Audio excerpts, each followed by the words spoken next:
Hello friends, आप मेरे साथ जुड़े हैं फ्रंट लाइन अकाउंटिंग पर। और हम कर रहे थे अपने 11th क्लास का चैप्टर। और चैप्टर नाम था अकाउंटिंग इक्वेशंस। और अकाउंटिंग इक्वेशन के चैप्टर में मैंने आपको बताया था कि जब हम अकाउंटिंग इक्वेशन का चैप्टर करते हैं तो कुछ हेड बनाने पड़ते हैं। जो हेड कौन कौन से थे?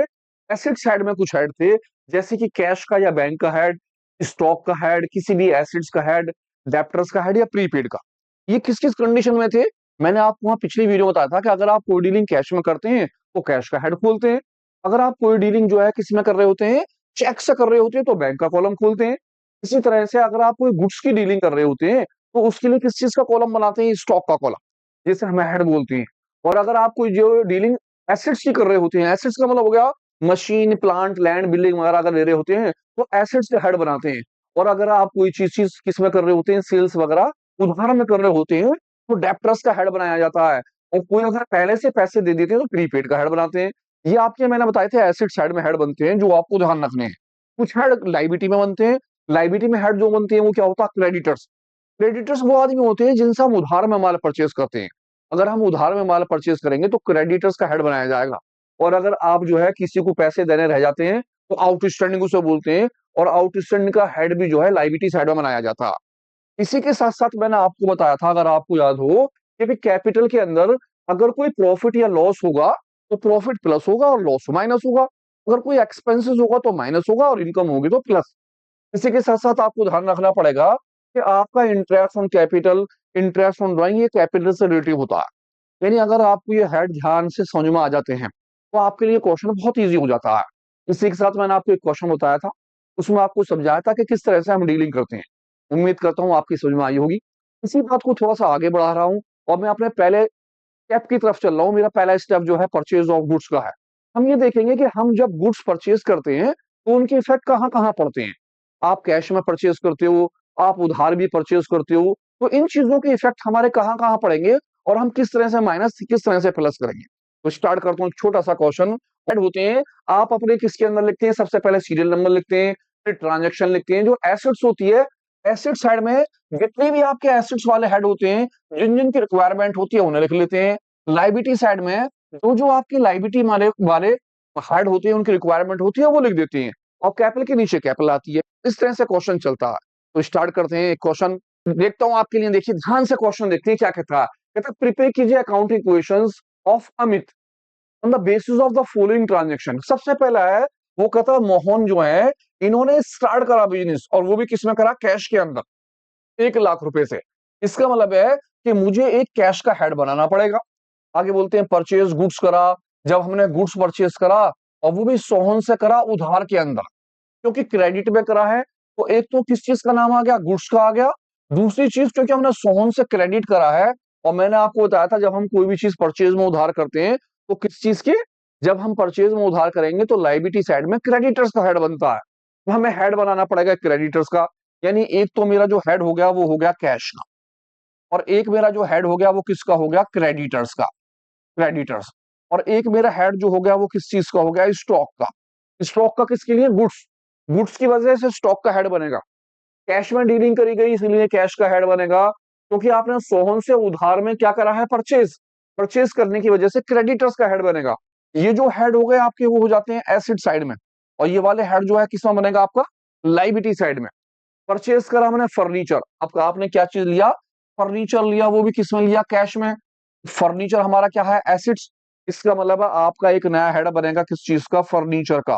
फर्नीचर हमारा एसिड्स होता है, और एसिड्स के अंदर फर्नीचर का एक हेड खुल जाएगा। गुड्स रिटर्न टू सोहन, आपने सोहन को माल वापसी कर दिया। इसकी डीलिंग आपने गुड्स में करेंगे आप। तो गुड्स के लिए आपका स्टॉक का ऑलरेडी है ही, क्योंकि गुड्स की डीलिंग करी है, तो गुड्स की डीलिंग हमारे किस चीज में आएगी? स्टॉक के अंदर। इस तरह से इस क्वेश्चन के अंदर जो मेरे हेड बनेंगे, एक तो कैश का हेड बनना है, एक स्टॉक का हेड बनना है, एक फर्नीचर का हेड बनना है, क्रेडिटर्स का। जब भी आप क्वेश्चन करें, उस क्वेश्चन के अंदर ये देख लें कि मेरी डीलिंग किन किन चीजों से रिलेटिव है। अगर एसेट्स के जो जो पॉइंट मेरे इसमें आ रहे हैं मैं उन्हें अंडरलाइन कर लूं, और मैं ध्यान रखूं कि मुझे इन चीजों के हेड बनाने हैं। अगर लाइबिलिटी में है तो लाइबिलिटी में अगर आप परचेज करते हैं क्रेडिट में, परचेज करते हैं क्रेडिट यानी उधार में, तो क्रेडिटर्स बनेगा। आउटस्टैंडिंग हो तो आउटस्टैंडिंग बनेगा, बाकी किसी चीज का हेड नहीं बना रहे अभी आप। के अलावा अगर आपका कोई गुड्स दे रखा हो तो स्टॉक का हेड बनेगा एसेट्स में। कैश की डीलिंग है तो कैश का हेड बनेगा एसेट्स में। कोई assets machine, plant, land, building वगैरह दे रखी होगी एसेट साइड में, उसके नाम से हेड बनना है।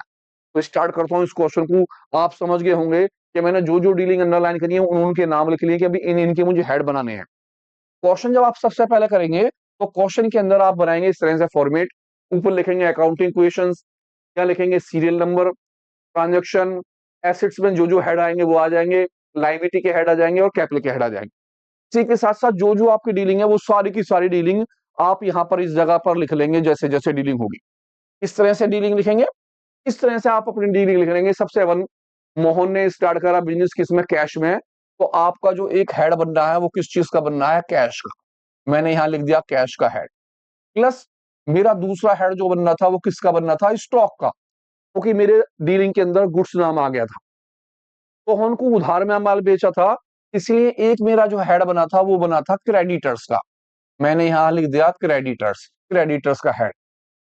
परचेज करी थी मैंने फर्नीचर, तो फर्नीचर की वजह से मेरा एक यहां पर हेड बना था एसेट्स में फर्नीचर का, मैंने फर्नीचर के नाम से हेड लिख दिया। इस तरह से मेरा कैश, स्टॉक और फर्नीचर ये आ जाते हैं एसेट्स के अंडर में। क्रेडिटर्स लायबिलिटी के अंडर में आ जाता है और कैपिटल अपनी जगह एज इट इज रहेगी। यहां तक आप समझ लीजिए। आ जाते हैं सबसे पहले, जब मोहन ने स्टार्ट करा बिजनेस कैश के अंदर, तो इसका मतलब हमारे पास कैश का पैसा आ गया। तो जितने भी पैसे से बिजनेस चालू करा जाएगा उतने रुपए बिजनेस में आ जाएंगे और हमारे पास कैश आ गया 1 लाख रुपए का। जब आप कोई भी बिजनेस स्टार्ट करेंगे तो चैप्टर नंबर 2 के हिसाब से वो चीज आपकी क्या कहलाएगी, कैपिटल।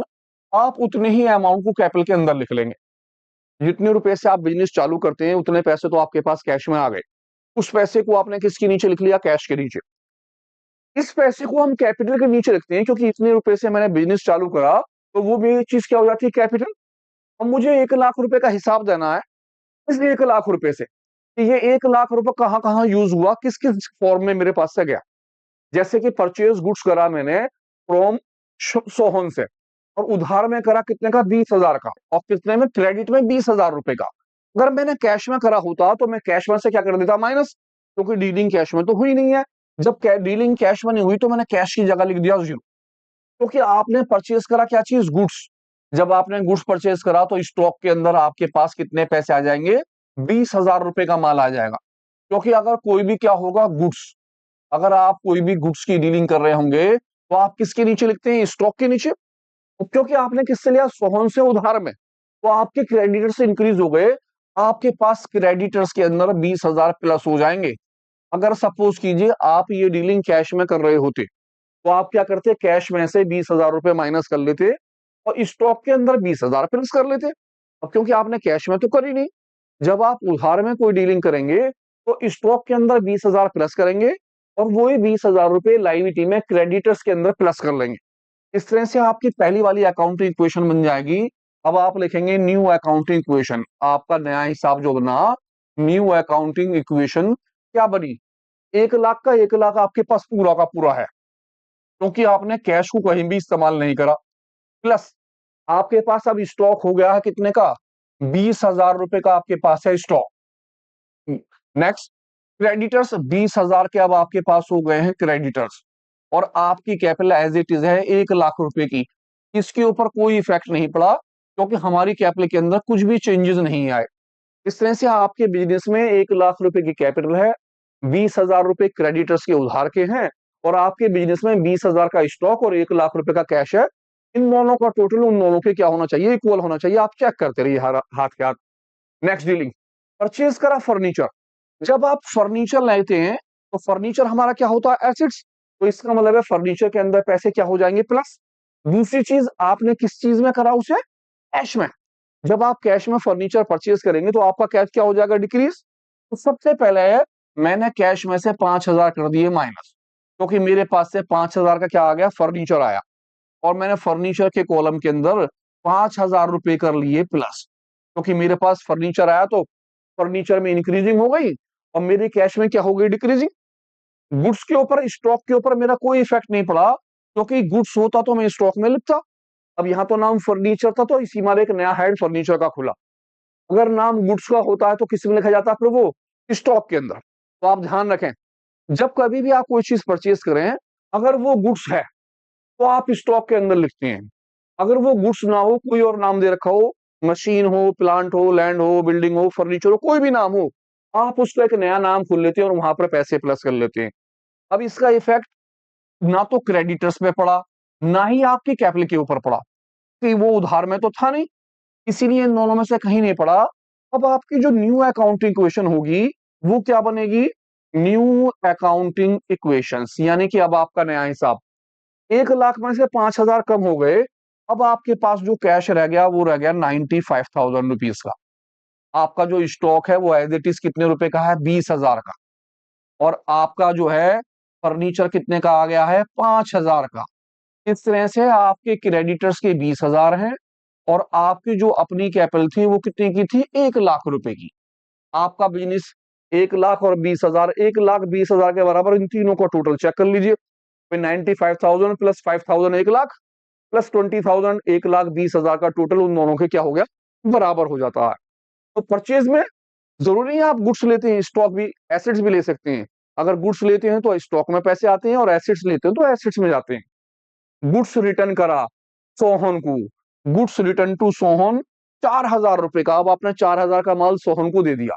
तो आप देखिए कि आपने ये जो डीलिंग करी थी वो ये डीलिंग करी थी, इस जगह पर आपने स्टॉक में पैसे प्लस करे थे, तो 4,000 का माल स्टॉक में से क्या कर देंगे? माइनस, क्योंकि आपका 4,000 का माल वापसी चला जाएगा। इसी तरह से आपने क्रेडिटर्स में करे थे प्लस, आप क्रेडिटर्स में से क्या कर देंगे? 4,000 माइनस। तो मेरे 4,000 स्टॉक में से माइनस हुए, 4,000 ही मेरी किस में से माइनस हो गए?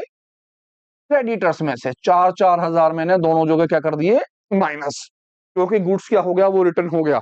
तो जैसे आपने इस जगह डीलिंग करी थी प्लस में, जस्ट ऐसी की ऐसी रिटर्न के अंदर क्या कर देंगे आप? माइनस। अब आपकी जो न्यू अकाउंट इक्वेशन बनेगी, इसे बंद करने के बाद आपके पास 95,000 में से 95,000 ऐसा का ऐसा कैश है। अब आपके पास जो स्टॉक है वो 20,000 में से 4,000 चला गया, कितने का रह गया? 16,000 का आपके पास रह गया स्टॉक। आपके पास जो फर्नीचर है वो कितने का है? 5,000 रुपीज का। आपके जो क्रेडिटर्स रह गए वो भी रह गए 16,000 रुपए के। और आपकी कैपिटल जो है वो कितने की है? 1 लाख रुपए की कैपिटल। तो ध्यान से देखिए, यहाँ पर बस क्या है, हमें ये स्टेप देखने हैं कि आपके जो हेड हैं वो कौन कौन से खुलने हैं और इन हेडों के ऊपर क्या क्या इफेक्ट पड़ेगा। जब भी आप कोई डीलिंग करेंगे उस डीलिंग का इफेक्ट क्या बनेगा? तो हमारे पहले अगर हम परचेज करते हैं कैश में, तो कैश में से माइनस हो जाता है और स्टॉक के अंदर प्लस हो जाता है। लेकिन अगर हम परचेज करते हैं उधार के अंदर, गुड्स होने की वजह से स्टॉक में प्लस हो जाता है, क्रेडिटर्स में प्लस। लेकिन अगर आप परचेज करते हैं किसी भी एसेट्स को, तो उस एसेट्स के नाम से आपका हेड खुलता है और उस एसेट्स में प्लस हो जाता है। और साथ ही अगर वो उधार है तो क्रेडिटर्स में प्लस होगा, अगर वो कैश है तो आप क्या करेंगे? कैश में से उसे माइनस कर देंगे। लेकिन सपोज कीजिए आपने कोई भी गुड्स रिटर्न कर दिया, जब आप रिटर्न करेंगे तो स्टॉक में से भी माइनस हो जाएगा और क्रेडिटर्स में से भी क्या हो जाएगा? माइनस। इस तरह से आपकी परचेज की डीलिंग होती है। आप ध्यान से इसे देखेंगे। नेक्स्ट डीलिंग लेते हैं सेल वाली। उम्मीद करता हूं आपकी समझ में आया होगा। ध्यान से देखिए, इन डीलिंगों को पढ़िए कि परचेज की कंडीशन कौन कौन सी हैं। तो परचेज कैश में था, परचेज क्रेडिट था, परचेज फर्नीचर भी था, और परचेज को आप रिटर्न भी कर सकते हैं, यानी परचेज रिटर्न, गुड्स रिटर्न गया। लेते हैं नेक्स्ट क्वेश्चन, ध्यान से देखिए क्या कहता है नेक्स्ट क्वेश्चन। क्वेश्चन नंबर 3 कहता है प्रिपेयर कीजिए अकाउंटिंग क्वेश्चंस। सबसे पहले कमेंट्स करा बिजनेस, आपने बिजनेस चालू करा और किस में करा? कैश में। 1,20,000 का कैश है और आपके पास गुड्स है 80,000 का। गुड्स का मतलब आपको स्टॉक इन्होंने निकाल कर दे दिया।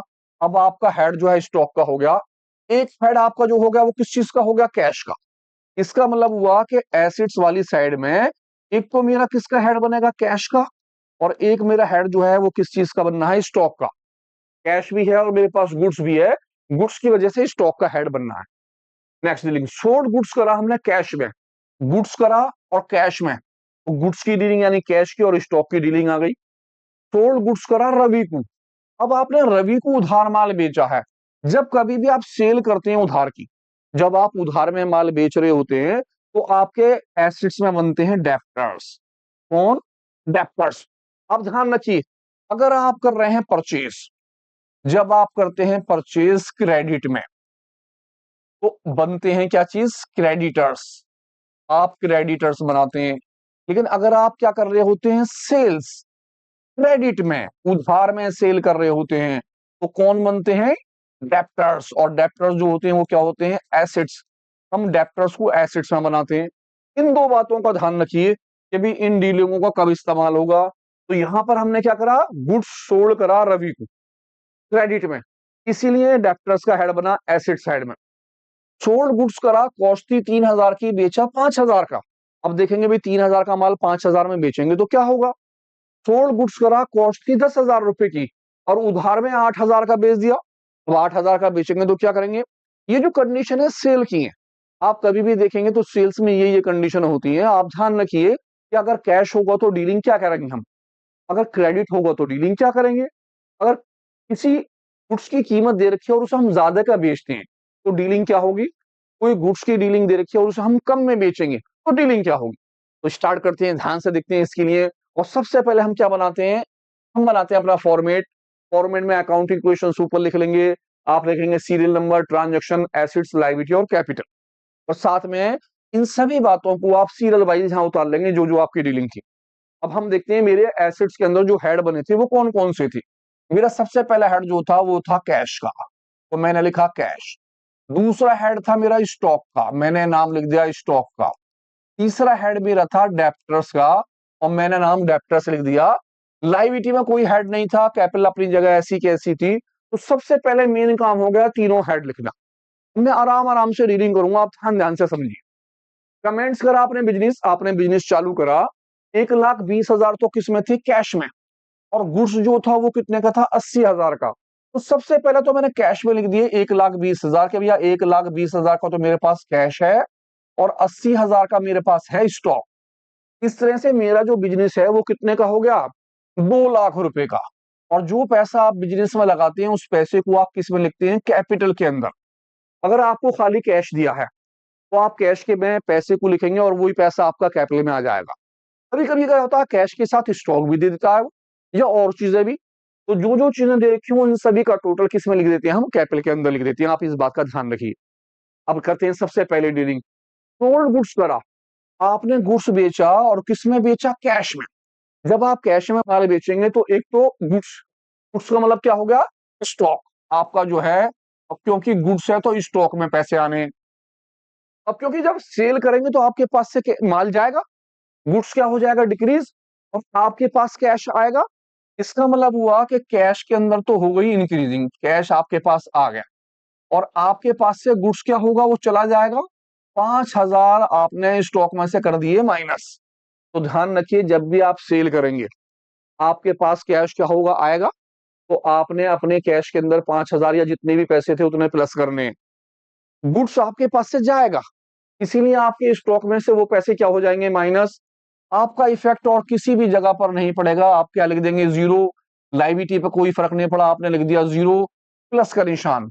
मेरी पहली अकाउंटिंग क्वेश्चन बन रही है। अकाउंटिंग क्वेश्चंस का मतलब है मेरा नया हिसाब क्या है।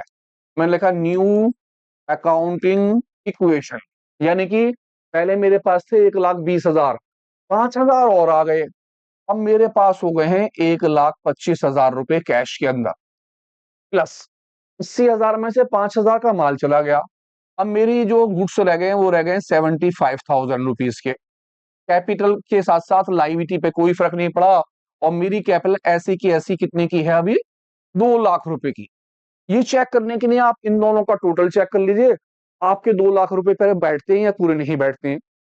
नेक्स्ट डीलिंग, सोल्ड गुड्स करा, आपने गुड्स सोल्ड कर दिया और किससे करा, रवि को क्रेडिट में। अब क्योंकि जब आप माल बेचेंगे तो आपके पास से गुड्स तो चला जाएगा। इसका मतलब है 7,000 का स्टॉक क्या हो जाएगा, डिक्रीज। मैंने 7,000 कर दिए माइनस सबसे पहले। अब क्योंकि मैंने उधार में बेचे हैं तो जब मैं सोल्ड करता हूं उधार में तो मेरे बनते हैं डेप्टर्स। मैंने डेप्टर्स के अंदर 7,000 कर लिए प्लस, मेरे पास 7,000 रुपए का क्या आ जाएगा, डेप्टर्स बन जाएंगे। क्योंकि कैश में तो माल बेचा नहीं है। जब कैश में माल नहीं बेचा तो कैश में मैंने लिख दी जीरो। इसका इफेक्ट ना तो कैपिटल पे पड़ा और ना ही किस पे पड़ा, मेरा लायबिलिटी पे। मैंने उन दोनों में जीरो लिख दिया। जब आप उधार गुड्स बेचेंगे तो आपका गुड्स क्या हो जाएगा, डिक्रीज, गुड्स में से माइनस। और उधार बेचेंगे तो डेप्टर्स, क्योंकि सेल की वजह से डेप्टर्स में कर लेंगे आप प्लस। आपकी एक डीलिंग बन गई, आपने इसे बंद करा। और अब आपकी न्यू अकाउंटिंग क्वेश्चन कहलाएगी न्यू अकाउंटिंग इक्वेशन। 1,25,000 ऐसे कैसे आपके पास हैं? आपके पास कैश पूरा है 1,25 का, स्टॉक 75,000 से 7,000 कम हो गए, तो मेरे भैया रह गए 68,000, मेरा रह गया स्टॉक, प्लस 7,000 के डेप्टर्स हो गए, इक्वल टू लाइबिलिटी पर कोई इफेक्ट नहीं पड़ा, और मेरी कैपिटल एज इट इज है 2 लाख रुपए की। ये चेक करने के लिए आप इन तीनों का टोटल लगा लें। जब आप इन तीनों का टोटल लगा लेंगे तो वो टोटल आपके 2 लाख के बराबर आना चाहिए। फिर बार इसे चेक करते रहें जब भी आपको कोई डाउट हो। नेक्स्ट डीलिंग लेते हैं। सोल्ड गुड्स करा, कॉस्ट थी 3,000 की, माल था 3,000 रुपए का, बेचा कितने का? 5,000 का। अब इस डीलिंग में ये पता नहीं चल रहा कि ये वर्क आपने कैश में करा है या क्रेडिट में। क्रेडिट मतलब उधार। तो जब ये ना पता हो तो हम उस डीलिंग को किस में मानते हैं? कैश में। हम ये मानते हैं कि वो डीलिंग जो है किस में रही होगी? कैश में। अगर वो क्रेडिट बोल देता है तो क्रेडिट माना जाता है, अगर वो क्रेडिट नहीं बोले तो आप क्या मानते हैं? कैश। इसका मतलब हुआ कि गुड्स जो है 5,000 का आपने बेचा और उसकी जो कीमत थी वो थी 3,000 की, तो आपके पास से गुड्स जो जाएगा वो कितने का जाएगा? 3,000 का, क्योंकि उसकी कीमत थी 3,000 रुपए की। 3,000 रुपए का गुड्स क्या कर दिया आपने? माइनस। और बेचा कितने में उसे? 5,000 में। और किस में? कैश में।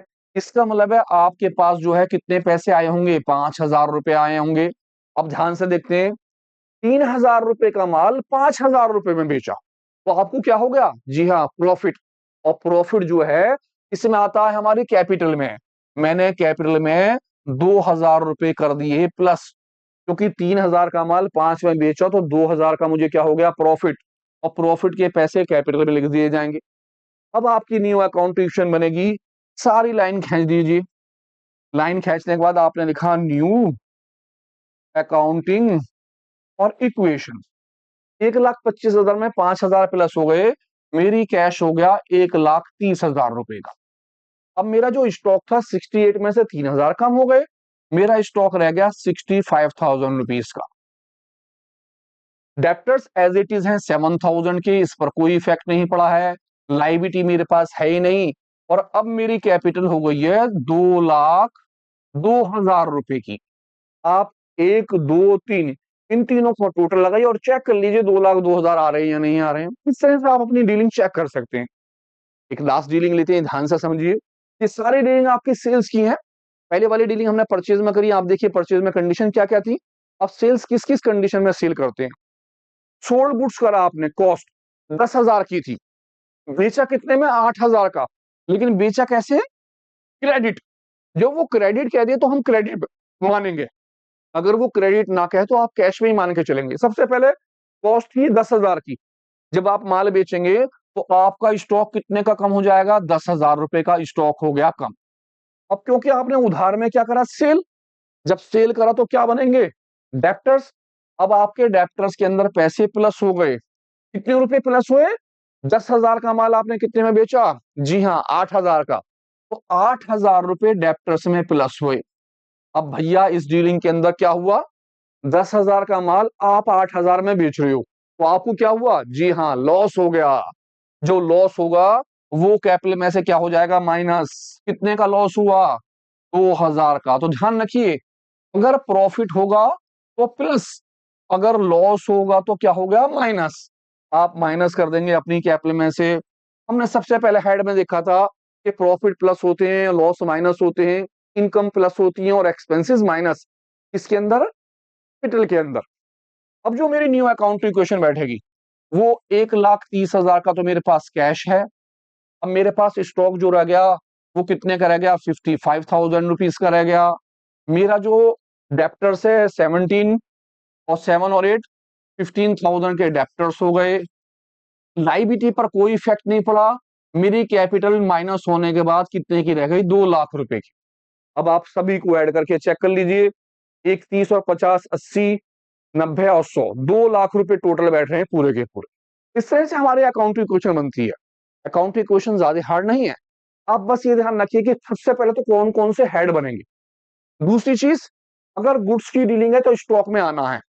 अगर आप कर रहे हैं कोई भी क्या चीज? सेल्स। और किस में कर रहे हैं? क्रेडिट के अंदर, तो डेप्टर्स बनने हैं। अगर आप कर रहे हैं परचेस क्रेडिट में, क्रेडिटर्स बनने हैं, बस ये ध्यान रखिए और डीलिंगों को ध्यान से देखिए। उम्मीद करता हूं आपकी समझ में आएगा। इसी के साथ एक क्वेश्चन और लेता हूं, ध्यान से क्वेश्चन को देखिए क्या कहता है। हमारा नेक्स्ट क्वेश्चन क्या, ध्यान से देखते हैं। अभी हमने पहला क्वेश्चन करा था परचेज के ऊपर, दूसरा क्वेश्चन हमने करा सेल के ऊपर, अब तीसरा क्वेश्चन हमारा है एक्सपेंसेस पे। बहुत ध्यान से देखना है, ये तीनों चीजें होती ही एक्सपेंसेस की, आप सपोज लीजिए कंप्लीट हो जाएगी चीज, आराम से क्वेश्चन करेंगे। क्या कहते हैं क्वेश्चन नंबर 4 में, कहता है प्रिपेयर कीजिए अकाउंटिंग क्वेश्चन मिस्टर सुमित की हैं और basis of the following transaction. इसने बोला स्टार्ट बिजनेस करा हमने और किस में करा, कैश के अंदर 1 लाख रुपए का कैश है और मशीनरी है 50,000 की। इससे पहले वाला जो था उसमें कैश था और गुड्स था, तो हमने कैश और गुड्स ले लिया था। इस बार हमारे पास नाम कैश का है और किसका है, मशीन का। इसका मतलब ये हुआ कि मेरी एसेट्स वाली साइड में एक तो किसका, कैश का हेड बनेगा और एक मेरा एसेट्स का हेड बनेगा, नाम होगा मशीनरी। दो हेड मेरे बनने हैं। मैंने डीलिंग पढ़ी, कहता चार्ज कीजिए डेप्रीशिएशन, मशीन के ऊपर 10% डेप्रीशिएशन चार्ज करना है। अब डेप्रीशिएशन हमारा खर्चा होता है, मशीन की कीमत कम हो गई, मशीन के ऊपर कीमत कम हुई तो मशीन का तो ऑलरेडी मेरे पास बना हुआ है, तो मुझे कोई हेड नहीं बनाना। पेड करी मैंने सैलरी, जब आप सैलरी पेड करेंगे तो आपको सैलरी का कोई यानी एक्सपेंसेस का कोई हेड नहीं बनाते। आप सैलरी पेड करें, आप रेंट पेड करें, आप इंटरेस्ट पेड करें, इनके कोई भी हेड नहीं बनते क्योंकि हमारे एक्सपेंसेस होते हैं और हमारे कैश में से जाते हैं। आगे कहता है सैलरी आउटस्टैंडिंग है। अब आउटस्टैंडिंग तो क्या होती है, लाइबिलिटी। इसका मतलब है कि लाइबिलिटी साइड में एक आउटस्टैंडिंग का हेड बनाया जाएगा, तो मैं लाइबिलिटी में ध्यान रखूंगा आउटस्टैंडिंग का हेड बनाएंगे। प्रीपेड सैलरी, प्रीपेड माने पहले से दे दिया आपने सैलरी के पैसे, प्रीपेड मेरा एसेट्स होता है और मैं एसेट साइड में एक हेड बना दूंगा प्रीपेड का। इस तरह से लाइबिलिटी के है, एसेट्स के अंदर मेरे कितने, 3 हेड बनेंगे और लाइबिलिटी के अंदर मेरा कौन सा, एक हेड बनेगा। तो मैं स्टार्ट करता हूँ क्वेश्चन, पहले सारी बातें भर लेता हूँ फिर ध्यान से क्वेश्चन समझता हूँ। ये क्वेश्चन समझते ही आपकी समझ में आ जाएगा कि हम कर क्या रहे हैं। देखते हैं साहब क्या होता है। सबसे पहले आप बना लेंगे क्या चीज, फॉर्मेट अकाउंट इक्वेशंस, यहाँ लिखेंगे serial number, transactions, assets, liability और कैपिटल। जब आप सारे की सारी ट्रांजैक्शनों को लिख लेंगे तो आप समझेंगे कि कौन कौन से हेड एसेट्स में बनने हैं। तो मेरा सबसे पहला हेड जो था वो किस चीज का था, एक तो कैश का था और एक किसका था, मशीनरी का। तो मैंने यहाँ नाम लिखा सबसे पहले कैश का नाम, कि भाई एक तो मेरा कैश का हेड है। दूसरा मैंने नाम लिखा मशीनरी, मशीनरी का हेड हो गया। इसी के साथ साथ एक मेरा हेड था किस चीज का, आउटस्टैंडिंग का, और एक हेड था मेरा प्रीपेड का। तो मैंने प्रीपेड को किस में लिख दिया, एसेट्स में, नाम लिखा प्रीपेड। और लाइबिलिटी में मैं आ गया, लाइबिलिटी में मेरा नाम आ गया आउटस्टैंडिंग, मैंने आउटस्टैंडिंग का हेड खोल दिया। कैपिटल अपनी जगह ऐसी की ऐसी रहेगी। स्टार्ट करता हूं। उसने बोला स्टार्ट करा बिजनेस हमने किस में, कैश में 1 लाख रुपए से और मशीन से 50,000 से। तो मैंने कैश की अमाउंट तो कैश में लिख दी कि 1 लाख तो मेरे पास आ गया है कैश, और मशीनरी जो है कितने की आ गई, 50,000 की। 50,000 आप लिख देंगे मशीन में। इसके अलावा अगर उसने कोई और चीजें दी होती तो आप उन्हें भी लिख लेते। इस तरह से टोटल मिलाने के बाद मेरा जो बिजनेस स्टार्ट हुआ होगा, मेरी जो कैपिटल लगी होगी वो कितनी होगी, इन दोनों के टोटल को जोड़ने के बाद 1,50,000। यानी कि दोनों पैसे मिलाने के बाद उस अमाउंट को आप कैपिटल में लिख लेंगे, इतने रुपए से आपका बिजनेस चालू हो गया। अब यहां से हमारी डीलिंग चलेंगी। कहता चार्ज करा डेप्रीशिएशन मशीन के ऊपर 10%। इसका मतलब हुआ कि आपकी मशीन की कीमत 10% कम हो गई। डेप्रीशिएशन का मतलब होता है कीमत का कम हो जाना। आपने चैप्टर नंबर 2 में पढ़ा fall the value of fixed assets. अगर हमारी किसी एसेट्स की कीमत कम हो जाती है तो हम उसे डेप्रीशिएशन बोलते हैं। तो मैंने सबसे पहले 10% निकाला और ये जो 10% मेरा निकलेगा वो किसके ऊपर निकलेगा, 50,000 के ऊपर। तो मैंने 50,000 का 10% ले लिया। जब मैं 50,000 रुपए का 10% लूंगा तो आपको पता है उसकी कीमत क्या आ जाएगी, 5,000 रुपए। आप सबको काट देंगे, इसका मतलब है आपकी 5,000 रुपए की कीमत क्या हो गई, मशीन की कम। जो कीमत कम होगी वो आपके लिए क्या होगा, लॉस। क्योंकि आपकी कीमत कम हो गई तो आपको बिजनेस में क्या हो गया, लॉस। और लॉस जो होते हैं वो किस में आते हैं, जी हाँ कैपिटल में है। वो लॉस हमारे कैपिटल में जाएगा, यही 5,000 रुपए हम कैपिटल से क्या कर देंगे, माइनस। इस तरह से अगर वो कहता है आपको डेप्रीशिएशन, कभी तो वो अमाउंट लिख के दे देता है 4,000, 3,000, 2,000, 5,000, 10,000, कभी कभी वो परसेंटेज दे देता है। अगर बाय द वे उसने परसेंटेज दी हो तो आप इसकी वैल्यू के ऊपर लगा लीजिए परसेंटेज। उस अमाउंट को आप जिस पर भी डेप्रीशिएशन लगा है, मशीन है तो मशीन, प्लांट है तो प्लांट, फर्नीचर तो फर्नीचर, उसमें से माइनस कीजिए। और उतने ही अमाउंट को कैपिटल में से क्या कर देंगे माइनस, क्योंकि वो हमारी फर्म की नहीं क्या हो गया, लॉस हो गया। अब आपकी पहली अकाउंटिंग इक्वेशन जो बनती है वो इस तरह से बनती है, हम इसे बोलेंगे न्यू अकाउंटिंग इक्वेशंस। 1 लाख रुपए मेरे पास ऐसे कैसे हैं, क्योंकि इस पर कोई इफेक्ट नहीं पड़ा। अब जो मशीन थी वो 50,000 में से 5,000 कम होने के बाद मशीन की कीमत रह गई है 45,000, 45,000 रुपए।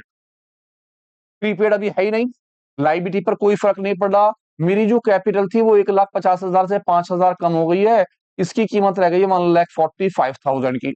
आप चेक करें इन दोनों का टोटल उसके बराबर आ गया तो ठीक है, नहीं आया तो फौरन चेक करें कोई कैलकुलेशन मिस्टेक तो नहीं है। आगे आ जाते हैं। पेड करी सैलरी 3,000 रुपए की। जब आप सैलरी देते हो, रेंट देते हो, कोई भी खर्चा देते हो, तो आपके पास से कैश डिक्रीज हो जाता है।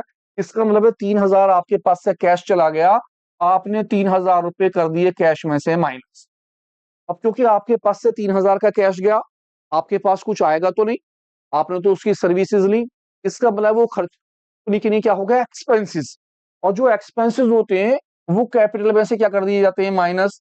आप 3,000 रुपए कैपिटल में से क्या कर देंगे, माइनस। अब एक छोटी सी बात, इसने बोला पेड सैलरी। जब सैलरी पेड करेंगे तो एक तो कैश में से माइनस हुआ, एक वो कैपिटल में से माइनस हुआ। हमारे पास से कैश गया इसलिए कैश माइनस हो गया, क्योंकि वो कंपनी का खर्चा था इसीलिए कैपिटल माइनस हो गई। अगर सपोज कीजिए यहाँ लिखा होता रिसीव सैलरी, तो आप कैश में प्लस करते और कैपिटल में भी प्लस करते, वो कहता इंटरेस्ट रिसीव। बात वही थी, आप कैश में प्लस करते कैपिटल में प्लस करते, इंटरेस्ट रिसीव। कोई भी चीज अगर आपके पास रिसीव है तो आप कैश में प्लस करेंगे और कैपिटल। अगर आप किसी चीज को पेड कर रहे हैं तो माइनस करेंगे कैश में से भी और कैपिटल में से भी माइनस। हम बंद कर देंगे। हमारी न्यू अकाउंट इक्वेशन जो निकल कर आई वो निकली क्या, new account equation. New accounting equation. 1 lakh से 3,000 चले गए, मेरा हो गया 97,000 का कैश। मेरे पास एसिड जो है वो है 45,000 रुपीज की।